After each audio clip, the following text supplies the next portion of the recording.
procedures not requiring prophylaxis. Dental procedures, these are just routine dental work. Say they're doing a lidocaine injection or putting braces on, removing braces, putting in orthodontic appliances, adjustments, as long as we're not cutting the mucosal membrane. For respiratory is endotracheal intubation. You may have to give antibiotics because maybe you're intubating because they have pneumonia or they have an aspiration event before or during your intubation. Bronchoscopy without biopsy, do not require prophylaxis. And the cardiac is patients getting a TEE, so because we're looking transesophageal echo, you don't have to give them antibiotics for that. Gastrointestinal endoscopy with or without biopsy. Remember, when we had to, it's because we were working before, is when we had a known infection. This is where we're doing a biopsy. GU is where we have vaginal delivery, C-section, and unaffected tissue, urethrocatheterization, placing a Foley catheter, urinary dilation and curette, ureter dilation and curette, therapeutic abortion, sterilization procedures, removal of or replacement of intrauterine devices does not require prophylaxis. So the procedures, just think about it, is when you cut into the mucosal layer or you cut into the respiratory tract or you cut into the GI tract, when there is infection in the GI tract is the one that's going to require prophylaxis. Well, so what is a prophylaxis? For dental respiratory tract, standard regimen is going to be augmentin 2 grams PO 30 to 60 minutes prior to procedure. Unable to take oral medications, give them ampicillin 2 grams IV or IM, or cefalozone or ceftriaxone 1 gram IV or IM. What if they're allergic to penicillin? Give clindamycin 600 milligrams PO, acefalozin 2 grams PO, or erythromycin or clarithromycin 500 milligrams PO. GI or GU procedures at the time of active infection. Remember, if they have active infection, standard regimen is going to be amoxicillin 2 grams PO or ampicillin 2 grams IV or IM. Penicillin allergy, give vancomycin 1 to 2 grams over 1 to 2 hours. Okay, what's culture negative endocarditis? So we suspect endocarditis, but we have no growth in 3 sets of blood cultures greater than 5 days. Culture negative. What can this be? But we have fatigue, low-grade fever, splenic infarcts. Fungus can do it. Fungus are harder to come up. Now, as PCR gets better and used more, we're going to have better understanding and better diagnostic technology. Hopefully, we'll have less culture negative. Fastidious bacteria. This is Coxiella burtonelli. This is droplet exposure from infected cattle, livestock. Very hard to grow. Where you can have Q fever, which is pneumonia, flu-like symptoms, and hepatitis. Bartonella. Treponema whippi. Okay, let's talk about Whipple's disease. What is this? Let's diverge over. If we're going from cardiac, from our endocarditis, we're going to Whipple's disease. We have weight loss, abdominal pain, diarrhea, joint pain, arthritis, personality changes, and memory loss. Is a gram-positive bacilli that's positive on the periodic acid shift stain and acid fast stain negative. Remember this, foamy macrophages on biopsy. Now, if you get a PCR, it will come up on the PCR. Initial phase is ceftriaxone 2 grams daily or penicillin G 2 million units every 4 hours. Usual duration for initial phase is 2 weeks, followed by maintenance phase with trimethoprim sulfametazole twice daily for 12 months. So it takes a long time to treat. Meropenem can also be used in initial phase of patients with a penicillin allergy. That's T. Whipple. That's Whipple's disease. All right, now it's back to cardiology. What do we got here? So we have asystole, where the heart completely stops. So once this happens, less than 2% of your patients are going to survive. Asystole is defined as the complete absence of both electrical and mechanical cardiac activity, resulting in flattening on the EKG. There is no palpable pulse or no cardiac output. It's classified as non-shockable cardiac arrest, rhythm distinctive from pulseless electrical activity. Now, what's pulseless electrical activity is going to be defined as organized, so you would have squiggles. You'd have your squiggles on your EKG, organized electrical activity on the EKG, other than ventricular fibrillation or pulseless ventricular tachycardia, without a palpable pulse or on an unresponsive patient. This indicates failure of effective cardiac mechanical activity despite ongoing electrical activity. So PEAs, you're going to have the electrical activity on the EKG, but you're not going to have the actual mechanical activity behind. Remember, when you're taking care of these patients, there are always things you want to think of, the 4 H's and 4 T's. What's the 4 H's? Hypoxia, hypovolemia, hypo or hyperkalemia, and other metabolic derangements. You can also have hypothermia considered, and then the 4 T's, which is going to be thrombosis, either coronary or pulmonary thrombosis, meaning PEs or clots in the coronary system, cardiac tamponade, toxins, or tension pneumothorax. Those can be your 4 T's. ACLS, we check for responsiveness. Remember, we check the patient for responsiveness, get help, and place an ED on. Remember, we talked how important it is. The survival rate improves when an AED is used within the first 3 minutes of cardiac arrest. 50 to 75%. It's huge. Remember, until the patient is intubated, you're going to have 30 compressions and 2 breaths. Get an AED on, and we'll see if the rhythm is shockable or not. Shock should be followed by 2 minutes of CPR. Non-shockable rhythm, we resume CPR. And then intubated patient, we're doing pulse checks every 2 minutes with compressions, continuous compressions, 2 minutes. Continue epinephrine, 1 milligram every 3 to 5 minutes. Amiodarone, 300 milligrams IV bolus. This can be used for VTAC or VFib. And a second dose, 150 milligrams. All right. This patient is laying there, and we're going to give the clinical scenario, and this is the real clinical scenario. Patient comes in, 57-year-old male, not much past medical history, hypertension, does take pain medications for back pain, was significant, and is laying in bed going like this: help me, help me, help me, help me. And the presentation's a little weird, so what do we have here? This is the actual clinical. Now let's go over, and we're going to do a multiple choice question. A 68-year-old male with history of hypertension, smoking, presents with several weeks of progressive hoarseness and mild dysphagia, difficulty swallowing. He now reports new onset substernal chest pain that radiates his back. Man, you should start with that radiating to the back and start cueing you in what we're doing here. On exam, he is normal tensive, and he has a left vocal cord paralysis. And that may throw you off, noted on laryngoscopy. So they're looking in, ENT came in, and he happened to be in there and looks in there because the hoarseness happens to be there in the ER and is going, oh, I can see there's left vocal cord paralysis. Chest X-ray reveals what? Widened mediastinum.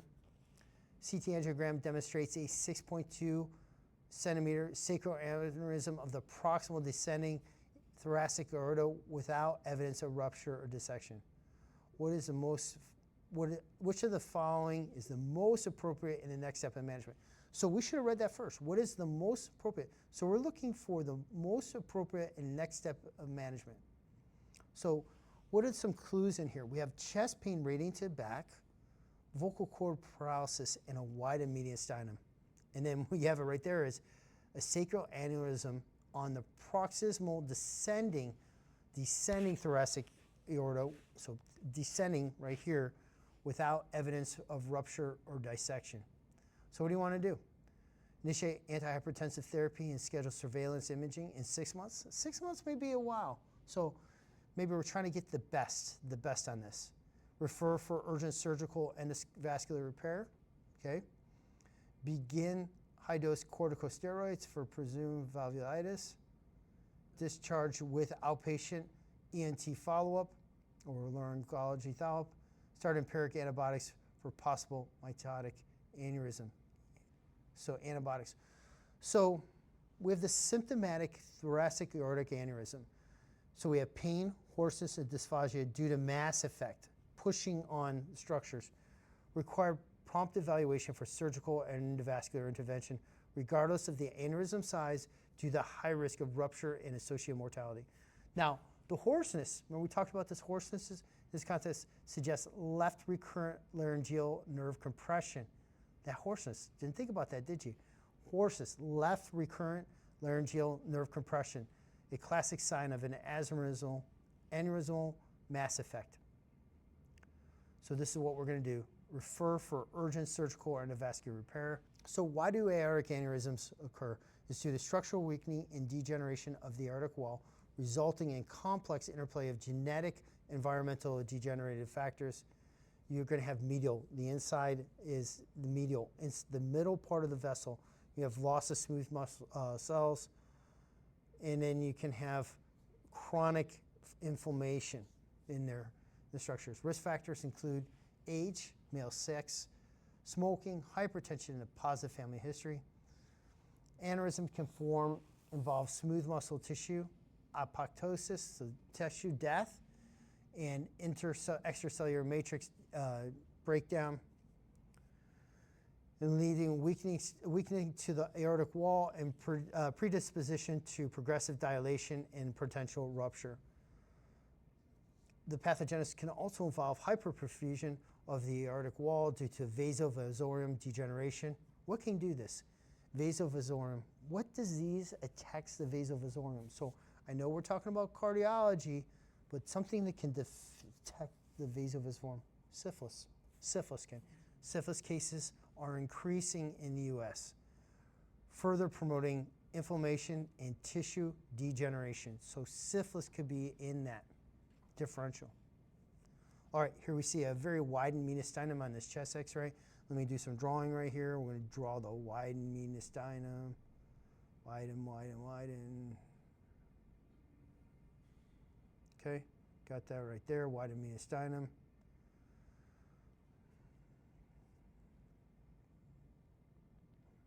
So right here, as you can see, I'm going to go right here. This is a ruptured AAA infrarenal aortic artery with large retroperitoneal hematoma. You can see kind of right here, okay, infrarenal, so you can see the kidneys here. And so below the kidneys, you can see the kidneys here, infrarenal aortic with large retroperitoneal hematoma. You can start to see the blood coming here, and you have a large retroperitoneal hematoma. All right, now let's talk about the thoracic aortic dissection. We use the Stanford classification here.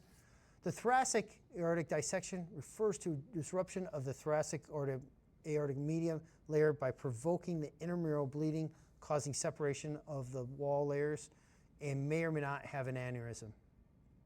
Type A is ascending aorta, an arch regardless of origin, ascending aorta.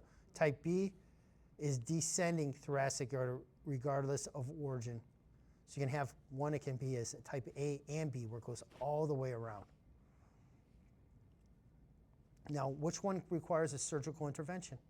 Type A. I want you to think about type A is closest to the heart, so we require surgical intervention, okay? Surgical intervention regardless of the origin. So surgical intervention, type A. Type B is usually medical management. Now take a look at this right here. Let's do some drawing on here. And you can see this is a thoracic aortic stent. This is to show you, if you ever get an imaging like this, what this is right away, so you have an idea. So thoracic endovascular aortic repair is less invasive with lower short-term risk and faster recovery, but requires specific anatomy because you're going to get a specific stent inside there and ongoing surveillance. Open surgery is more invasive, so imagine you're having to cut into this patient. Cutting into this patient is more invasive, but with a higher perioperative risk, but offers definitive repair and is indicated when you cannot do an endovascular aortic repair. Endovascular stents, they're only approved for treatment of aneurysms by the FDA. This is only approved involving descending, so this one's going to be descending thoracic aorta, and only available for investigational use in treating aneurysm involving the aortic arch and the ascending aorta. Let's talk more about thoracic or aortic aneurysm, surgical repair, when symptomatic, of course. Whenever you have these questions like when do you repair, if they're symptomatic, it's always the repair needs to happen. Asymptomatic aortic root or ascending aortic aneurysm, when it's greater than equal to 5.5 centimeters or diameter or greater than 5.5 centimeters in the aneurysm is. Now let's discuss thoracic aortic aneurysm. When do we do surgical repair? Now remember, the thoracic aortic aneurysm is enlargement of the upper part of the aorta. Can be seen in what? Marfan's disease. So surgical repair when patients are symptomatic. Now asymptomatic thoracic aortic root or ascending thoracic aortic arch is greater than equal to 5.5 centimeters. Or if the diameter is less than 5.5 centimeters, but the aneurysm is rapidly growing. Greater than or equal to 0.3 centimeters a year in 2 consecutive years, or greater than equal to 0.5 centimeters in 1 year. Asymptomatic thoracic root or ascending thoracic arch in patients with 4 to 5 centimeter genetic vascular disease. This is Marfan's disease, would be one of the genetic vascular disease. So if we're going to follow up, we need to follow up with echo, CT, or MRI. You need 6 to 12 months after diagnosis to determine the rate of aortic enlargement. Every 6 to 12 months, depending on the aortic diameter, if the patient is stable, aneurysms greater than 5 centimeters or those growing greater than 5.5 centimeters a year may require monitoring every 6 months, while aneurysms less than 5 centimeters are not growing, may require less frequent monitoring. Aortic dissection can be seen as greater than 20 millimeters of mercury difference in SBP between both arms. The presence of pulse or blood pressure differential from side of one body to another with patient with severe chest pain. So what's the sensitivity on that? Not that great, 31%. You would think it'd be higher because we're taught that, and you'd think it would be higher. Likelihood of an aortic dissection when BP is different between the arms is 5.7. Treatment is going to be IV beta blockers and calcium channel blockers to control blood pressure. If heart rate, if it can be used, so IV beta blockers first. Esmolol has a short half-life, and this is metabolized by the red cell esterase. Now, you can use calcium channel blockers to control blood pressure if the heart rate if beta blockers are contraindicated. IV beta blockers, you can use esmolol, labetalol, are first line to reduce aortic wall stress by lowering the heart rate and blood pressure if beta blockers are contraindicated or insufficient. Now, what would be the intravenous calcium channel blockers? Could be verapamil diltiazem, may be used for heart rate control. Or you can use a nicardipine. Sodium nitroprusside can be used once you have beta blockers on board, such as, or can be used only after, because you want to avoid the reflex tachycardia that can be associated with sodium nitroprusside. Remember, our goal is heart rate less than 60, and depending on the cardiothoracic surgery and the patient themselves, you want a systolic blood pressure about 100 to 120.